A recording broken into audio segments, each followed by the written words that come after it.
Papa, toza na mboka oyo démocratie et bana déjà avant moi na mboka Antoine Tshilombo Tshisekedi azwa pouvoir. Pourquoi toza koloba yango? Na 2006,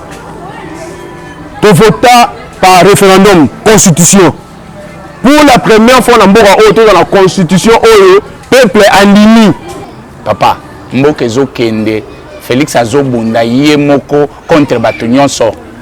Contre banani. Oh, bande qu'on a vu FCC. Na kutunga na tanga FCC ta. Na tanga ka PPRD parce que FCC za raté. Biso tolobaka yango, pe tokolobaka yango toujours que mutu a gagné ba élection na mboka oyo na niveau présidentiel, c'est monsieur Antoine Tshilombo Tshisekedi, président de la République. Martin Fayulu Té. En tout cas, le résultat c'est Martin Fayulu. Papa. Président nommé Nani a organisé l'élection. Kabila. Non, papa. Voilà, au moins makambo yango tozo décrier. Le kuta eleki mingi. Contrat oyo la biso ba chinois wana. Mais oyebi pourquoi le contrat na évolué té. Na moi tant muke to travailler na ba chinois. Ba résultat zomonana. Njela bostali na 8h na 9h ebebi nde ba résultat. Njela nini? Ko chinois sala relation ko fa sali covid pe bato ko fa ngomba ngomba. Wana eza ba intention. Oyo ndenge tolobaka na mboka na biso comment langage mo autre procès d'intention. Eza vraiment ba procès d'intention. Balabala oyo chinois sali, oui chinois sali. Parler du peuple chinois mtatonga ekufa te. Balabala oyo du 30 juin. Le chinois sali, balabala Lumumba. Nous surtout wana ebebi pe basala ngoma ezotonda soki mbule beti. Eza œuvre 5 satie. Bande kwa cash baza sentimentaliste. Deux, il faut bande kwa biso cash ba yebake bayaka koyeko la musala na place ya musala te. Neti Kabila na armée kuna bimaki kuna yokola ki musala. Yeb sa place ba yokola sala musala ki président. Pose à la président de la République. Kabila kuna sika hotel. Non mais il faut ba le président de la République je la yemo côté. Ah. Mais le bino boyebité. OK. Moi na mboka Félix Antoine Tshisekedi a gagné ba élection, a commis président de la République, a eu pouvoir impérium. Mais il faut à se faire accompagner na batu ba kosungaye. Mbote na bino kozome bilenge na kati ya Congo démocratique naza na esengo mpona bino ya koyamba lelo bilenge ya politique ba kosala politique na mboka Congo mpona bino lelo toyambi bandeko bako ndongwana na mamotali politique toyambi mpona bino na boko nanga ya mobali mwana mboka François Betou yazali moko na kati ya likita UDPS mwana mboka mbote mopanzi sango esengo mpona biso koyamba yo na tokolo po tolingi lelo ya solo boloba. Na pena sepeli makasi na invitation na to yepenza po to lobela makambo mboka to koloba na loboko nanga ya mwasi nazali na mwana mboka Olivier Lohaka mbote ndeko mbote papa journaliste na koyebisa na bato tozali moko ya ba jeune leader na kati ya parti politique PPRD yo oyo opesi biso pe opportunité to yamba na émission na biso to pesi mbote pesengo to fungoli émission na bandi na yo mwana mboka oui ozali elenge 18 ans PPRD sali na pouvoir oza ko décrier insécurité mégestion gabegie maloba nyonso ya mabe lelo lati kombo ya FCC kasi lelo komona yo elenge kitoko boye oko se retrouver na likita ba hypothèque ya FCC message nino imagine to ko zana ngo pona yo na beba kolanda yo na kati etando ike. Merci papa journaliste pour la opportunité au PC biso poto toloba. En tout cas to répondre koloba. To ko bomba eloko te to ko bimisa nyonso oyo lokuta ezotambola na kombo ya PPRD na kombo ya FCC na kombo ya mokonzi na biso leader mwana mboka Joseph Kabila to koloba nyonso ya lokuta to ko dénoncer parce que to remarquer lokuta et comme ko s'installer tina ba institution ya République eloko eza malamu te pona mboka na biso ngai elenge lokola olobi natangi na mboka oyo nabotami na mboka oyo nakoli na mboka oyo natikala komona makambo oyo Joseph Kabila asali te na histoire ya mboka na biso mpona koloba que gabegie insécurité nyonso tout elati kombo ya PPR to FCC mais non il faut totala nanu histoire na biso touti wapi et puis na moment nini Joseph Kabila azwa pouvoir na mboka oyo ntango azali pouvoir na mboka oyo mboka ezalaki na eta nini et puis ntango atiki yango eza na eta nini alors ntango tokosala critique mokie mpona histoire na biso mpona le passé mpona ndenge Joseph Kabila azwa pouvoir ti akambi mboka ti lelo atiki biso na kimia passation de pouvoir esalemi na kimia nyonso ata coup de balle moko te beti oyo ndenge motu moko akufaki kuna oyo soki bato moko bakimi toyoki eloko ya bongo te mais ntango Joseph Kabila azwa pouvoir mais ezalaki lisolo wana bato ebele babima bazonga te parce que mabe bango moko basala mboka ebaluka contre bango tokotanga bakombo te mais toyebi bato ebele batikana na Europe kuna balobaka na mosika awa moye batya bakolo eza te babenga bango mwana mboka babengana bango ya solo kasi est-ce que état de droit oyo mwana mboka Antoine Félix Tshilombo akopone ekoderange bino bato ya FCC justice eza kotungisa bino ke bakoma kolandela bino komi non république ya mibeko république ya justice république ya bazuzi papa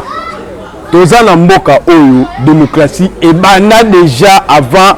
mwana mboka Antoine Tshilombo Tshisekedi azwa pouvoir pourquoi toza koloba yango na 2006 vota par référendum constitution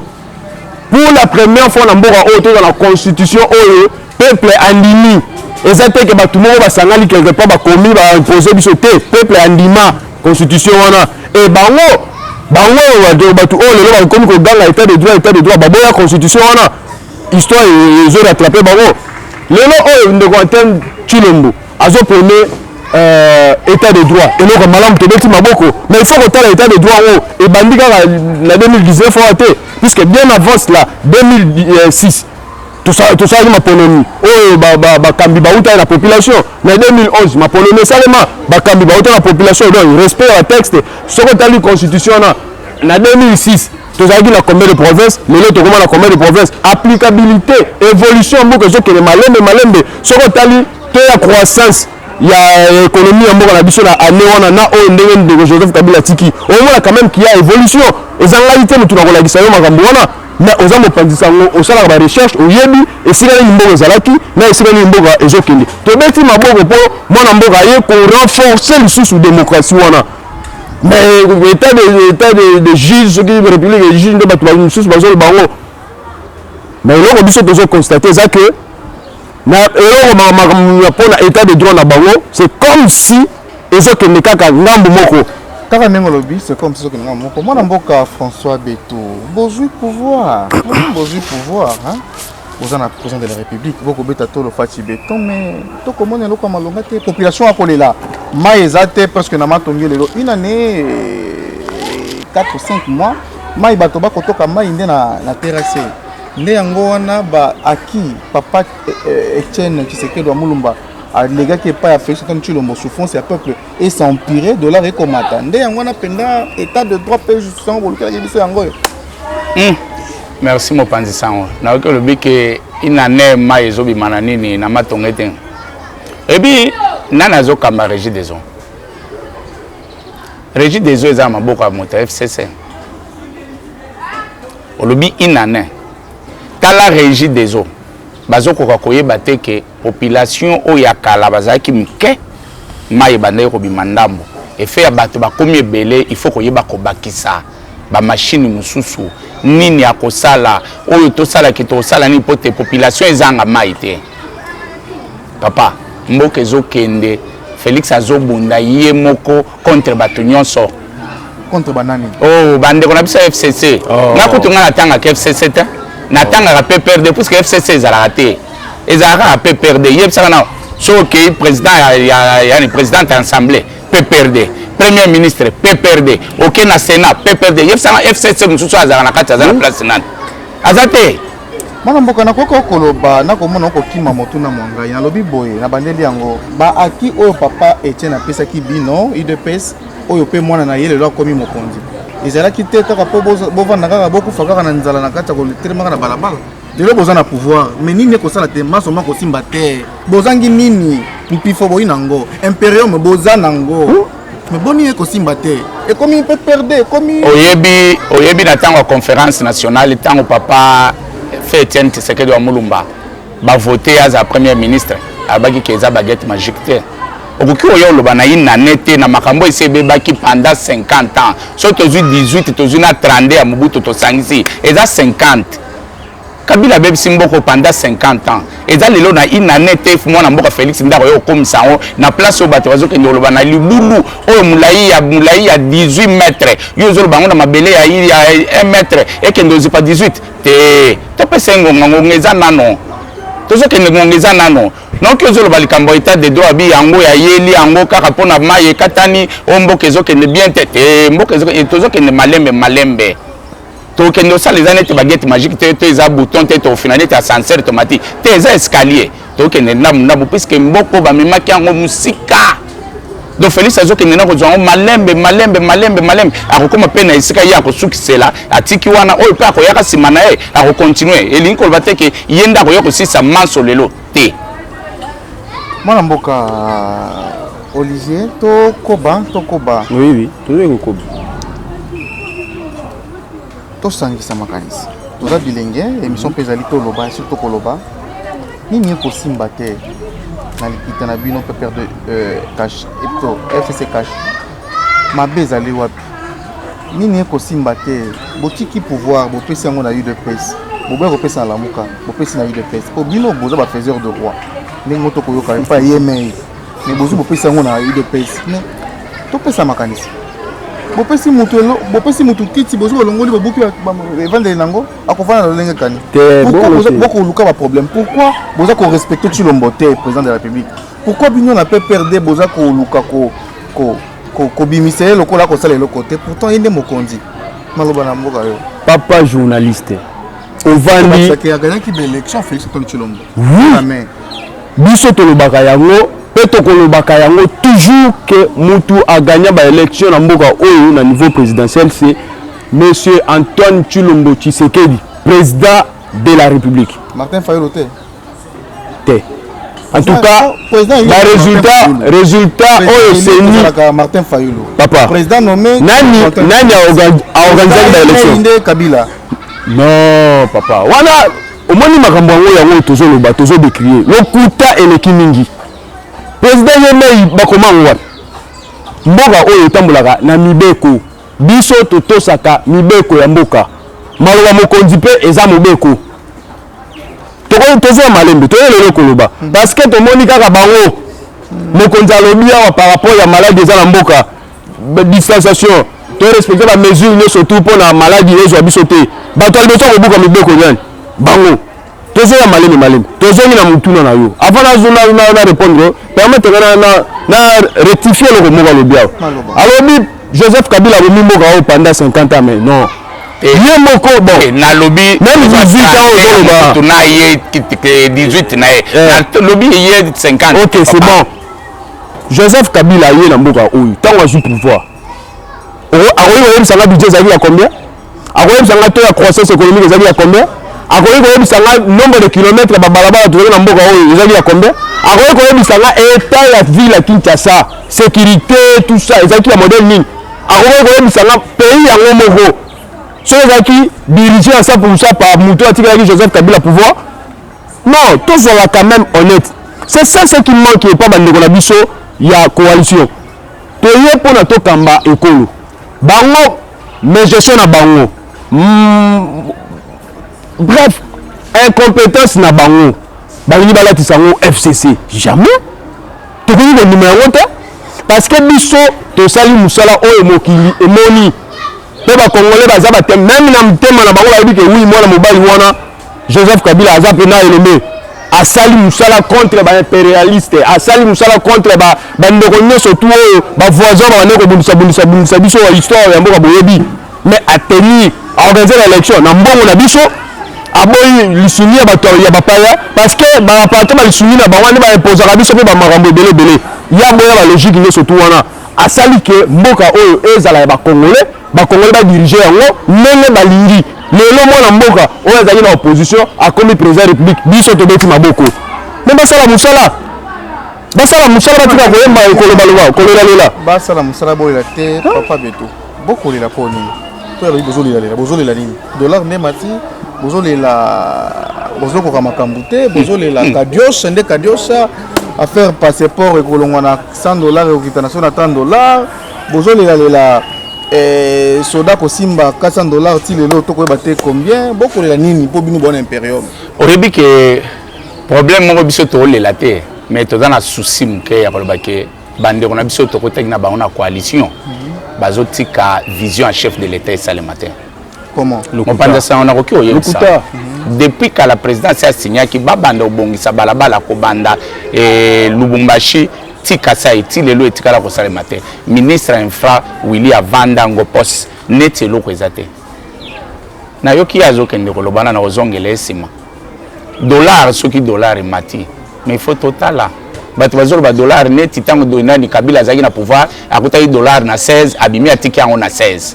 nde yango bato bazoloba donc na période na etikala komata te ya lelo emati nde emati soki ata lelo dollar emati yo soki na assemblée wana babengisi premier ministre to babengisi moko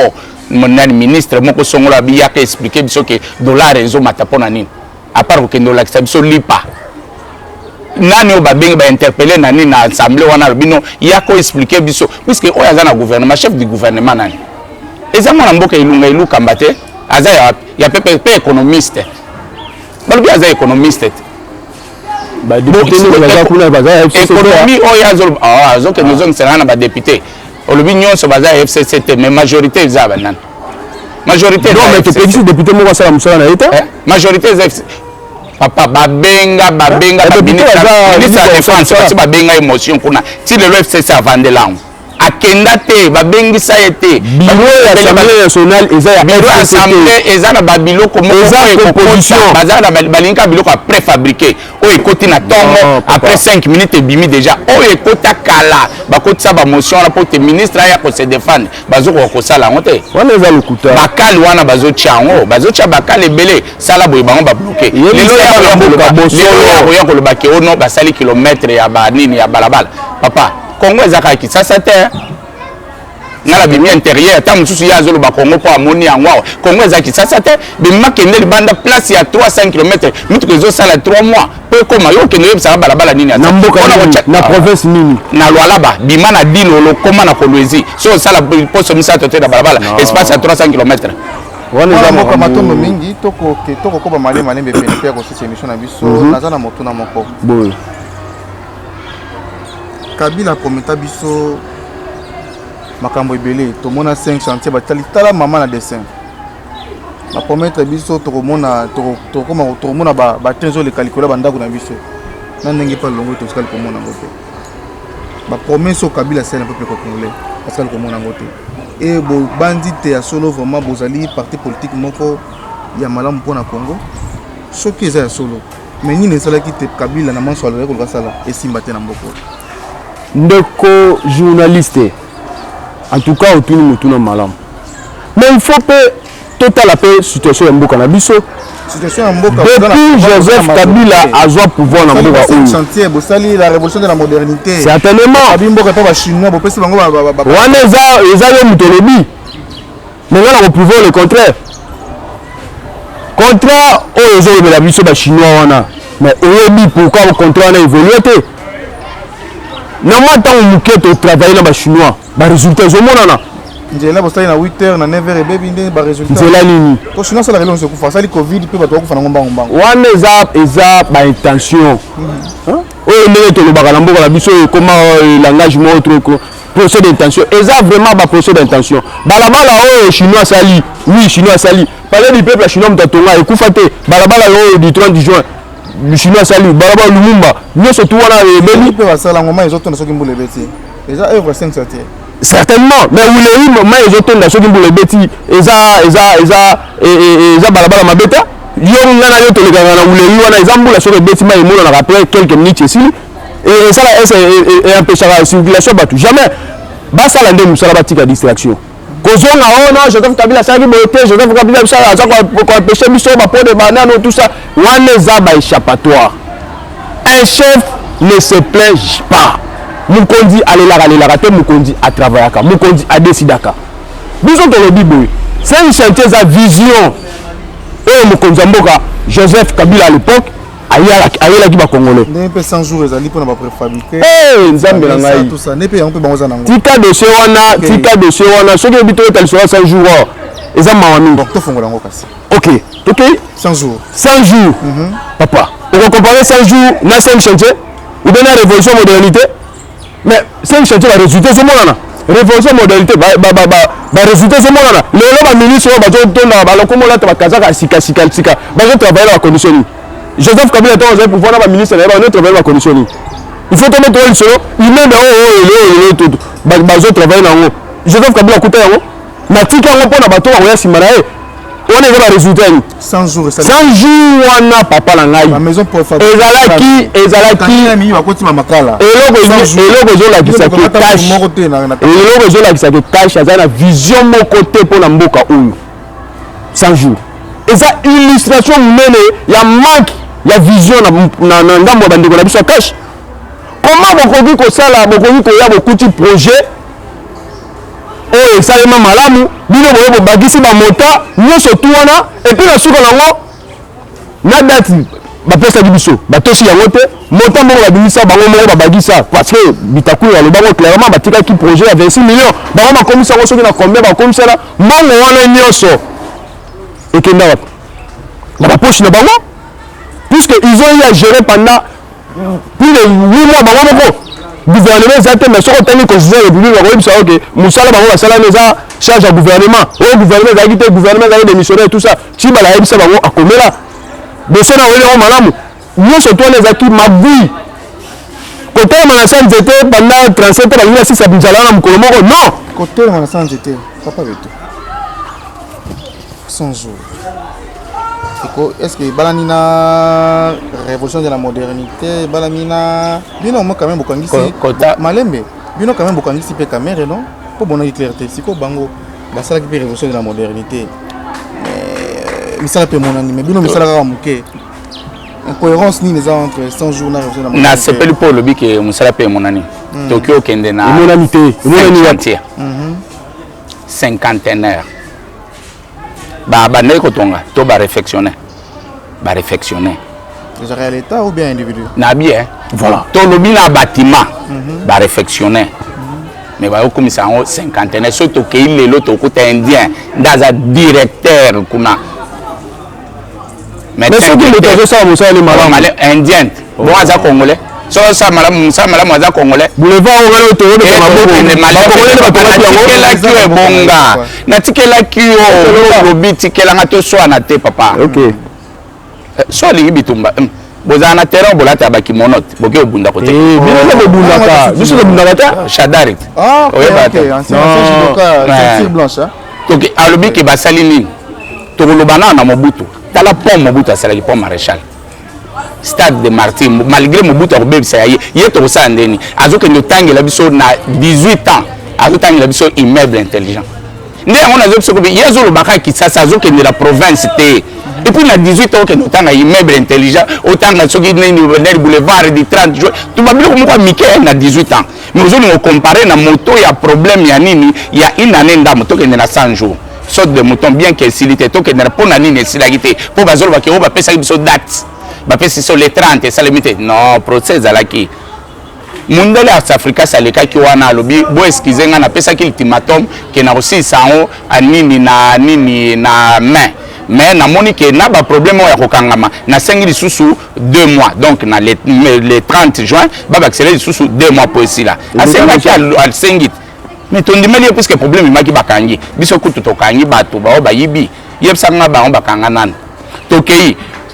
100 jours à chef de l'état suka ikaka na maison préfabriquée te na sorte de mouton koza ba école esalemi na province koza ba pont esalemi yoka na hôpital Sendwe balobi ba réflexionner yango na tango chef de l'état tangaki azonga tanga discours wana alobaki ko sala 16 mois est-ce que 16 mois eza 100 jours 16 mois eza 100 jours te 100 jours ezalaki nde slogan mpona relancer eloko moko esalema mais korefectionne hôpital sende wana lelo nga nayebi te eza hôpital ya monene sende wana nini ekóma nango pembeni te cinquantenaire eza na Lubumbashi kende otala yango lelo soki ekei na niveau ni puisque bino ozosukela kaka tosukela te kota mpe na province lelo kende na este kende na goma otala babalabala nde bazosala kaka na 100 jours wana bino nga na kamwe soki bokanisaki ke na 100 jours nde pont ekose nini sorte de moteur même yo béton yango ya ndako yango nini osisa na 100 jours 100 jours ezalaki façon ya koloba kobimisa biloko moko ekoki komonana na miso ya bato diku bato osukela kaka wana te emonani yo ozoboya emonani yo ozosukela kaka na sorte de moteur non nyonso bolakisa biso lelo toyokaloba salaire ya nini bana mboka bokolanda mai ezobima te toza elongo na bandeko ya loboko na ngai ya monso ezali mwana mboka aza na likita mpe perde koto na loboko na mombali ndeko betu azali ye na kati ya UDPS bokomona ndenge nini na kati ya coalition bato bakondongwana po te bavue ekobalana te par rapport ya gestion oyo ezalaki na oyo ekosalema mais kasi tokoba na suka tokomoko baza na suka émission na biso mais motuna oyo ezali pene ya suka nini ekosala te bosangisa mayele te UDPS pe perde cash FCC pour que lobby bopesa biso babola esengo na mitema na biso na pesi motuna na sepeli mpona motuna wana nayebi bien ke otalaka match ya équipe nationale soki eke kobeta oyo ya biso ya léopard basalaka sélection ya équipe nationale okuta bafanatike ya imana na ya vita donc bazokumisa obele joueur na bango mais eza équipe nationale obele joueur na bango omoni ya biso ndenge asalaki oyo ya bino azosala te talaka na niveau lelo toyebaka bino tokutana tosangana mwana mboka Félix aye aza motema malamu boboto alobi te boza bandeko na ngai eloko ezosangana toza na mboka mosusu te à part Congo souci na bango eza nini lokola bango na 18 ans bakokaki kosala eloko ya malonga te comme ça totya ndeko na mobali okroka njambe ye mpe alonga te puisque soki alongi kombo na ye nde okende obele liboso biso bakoya konyata biso kutu ntina suka nde yango ifo batya ye baya koloba bibomoni bino bokanisaki ke ye mpe nde akoki bomoni nde yango basalaki effort nyonso bayibela nini majorité na bango comment expliquer nga nano président ya opposition zwa pourcentage o Félix abimaki nango ozona ya mwana mboka Martin Fayulu osangisa yango kende siko na assemblée nani ngaza na ba député belé opposition te yebisa na zwa pourcentage ya kame ya nini ya Fayulu ozona ya Félix zwa yango siko kabola yango na ba député nani akoki ozana na ba député belé donc yo kalisi moto kende kaka a voter président mususu aboyi ko voter député ya nini ya parti wana nde yango bakende ko sala na makambo yango na lwamba lobino erreur matérielle na cour constitutionnelle babalusi lelo babalusi lobi po bazwa mwa nini wana oyo azwaki ezalaki mwana mboka Félix wana yebani ke bato nyonso baponaki ye oyo alandaki ye na nsima ezalaki Fayulu même na badepute bato balinga bazala na depute ebele ezalaki cash Fayulu nini lamuka mpe alandi na nsima siko bango na magwi na bango nde basali balobi nakende te batiki singa batiki taba bakangi na singa nde Kabila asala lobi nadondwa na place na ngana ya kolobaki no na mivandela foto oyo nde yango moni ke bazolinga ekende liboso te bazotiaka yo bubele ba croc en jambe nde eza na bandeko na biso na donc coalition toza wana eza mariage ya solo te eza lokuta eza mariage ya lokuta papa François Beto lobi yango mwana mboka Olivier nini ekosala te boko ndongwa boko koma te na likanisi lioko po te bopesa bayi mboka esengo FCC cash nde eloko oyo tozodéplore motuna malamu omoni ndeko abeti minoko mariage ya lokuta kroka jambe tout ça mais papa totala nanu kaka na procès oyo ya 100 jours nani asali ke procès tokoma na procès n'est-ce pas FCC lokuta wana na conseil des ministres wana protéger balobaki eloko moto apesaki mitindo eza chef de l'état nde ayebisi ministre ya justice atindaki lisusu akende na RVA akendaki alandaki na RVA asi ayebisaki abi kende kuna bosala banquette bokende kuna bosala olobi awa batike omoniki abandi kokosala asali eloko te chef de l'état nde alobaki na conseil des ministres nde instruire ye ye aloba teke makamutozokana te omoni papa makaniso ade bimaki epa na ye te même élégance question voilà kosala te FCC na cash bokozala na likanisi lioko te ya kopesa bayimboka esengo nazongiselo maloba un bandeko cash baza sentimentaliste. Deux, il faut bandeko la biso cash ba yebake ba yaka koyeko la musala na place ya musala te. neti kabila na armée kuna abimaki kuna yokolaki musala yebisaka place bayokolisaka musala ki président pose à la président de la république kabila kuna esika non mais il faut bango de président de la république ajeka mboka ye moko te imelo bino boyebi te ok mwana mboka Félix Antoine Tshisekedi a gagné ba élection a commis président de la république a eu pouvoir impérium mais il faut à se faire accompagner na batu ba kosunga ye pendant 8 mois a sali sélection na ye a tia directeur ya cabinet a composé du cabinet na ye tout ça bazui programme oyo ezalaki ifalaki gouvernement asala bango basaproprie na yango bayibi mongo bayibi mosolo ya peuple bayibi mboka bakomisi biso na place boye mai ezobima te courant eza te insécurité bakisami tonalamaki dernièrement ndeko Daniel Safu aza député national ayebisi biso nini ke na est kuna bagroupe armé ebakisami tikanga nasilisa tikanga nasilisa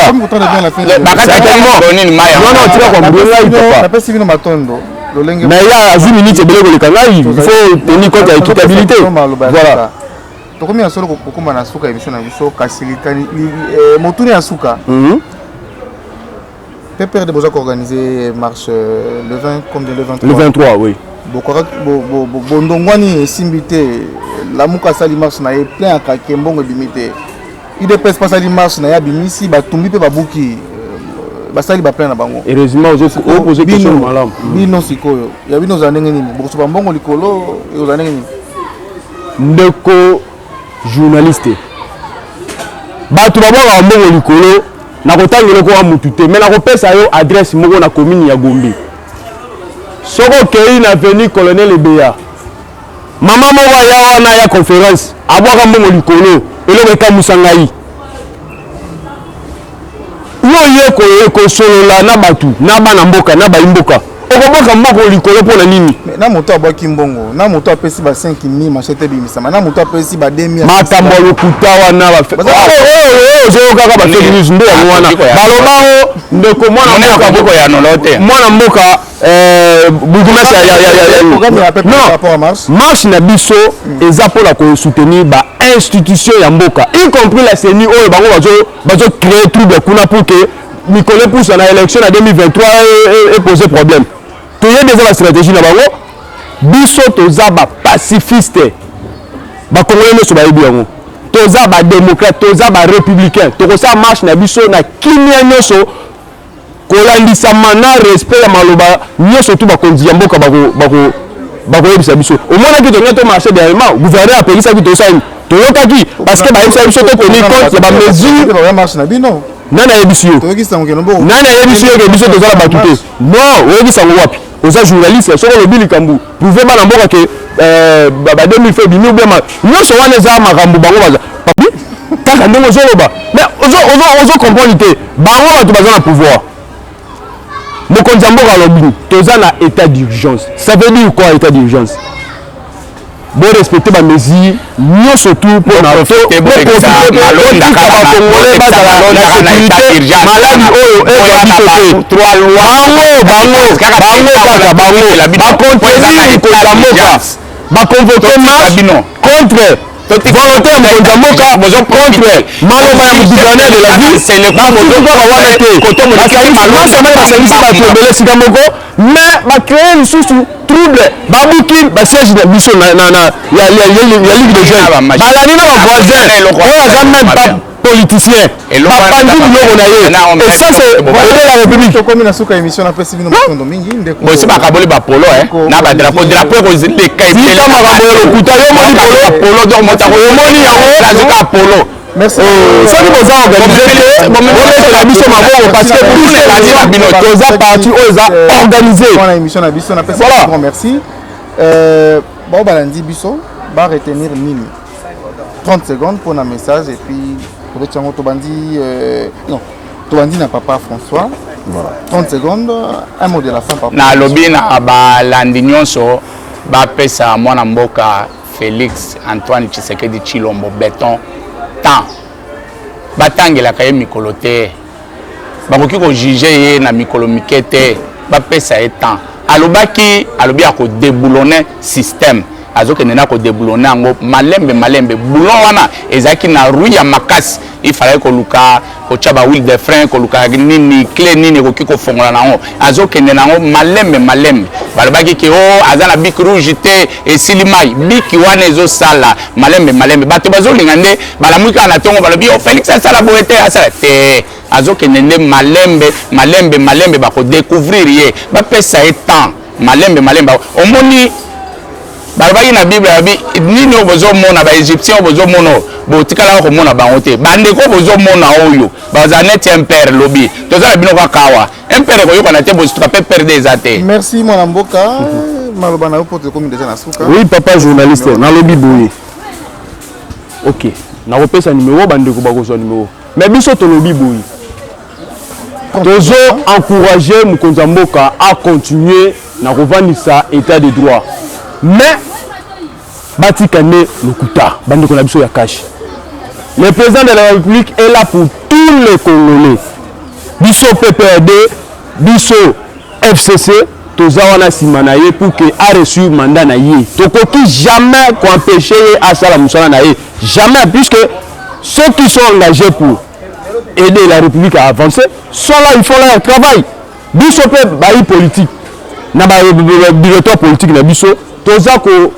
dénoncer le kuta oyo bande ko na biso ba ni ba fanisa na mitu ya bato ya ko lobaka ete ye jeune bogabo na PPRD bokena ko luka nini kuna ba pesa ka 2000 francs ba pesa ka 5000 eza makambo ya lokuta to lobi boye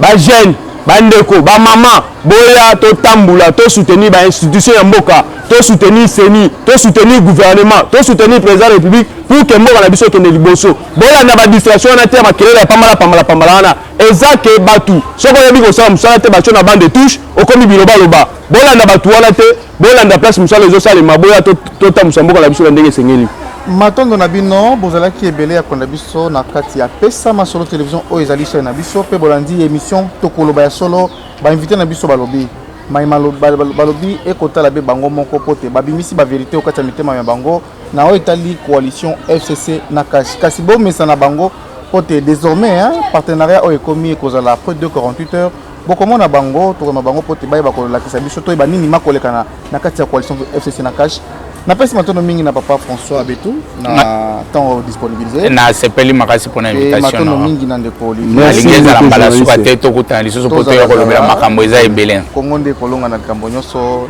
matono mingi soki yeso azongi lote ngana bino tokomona na matono mingi. OK.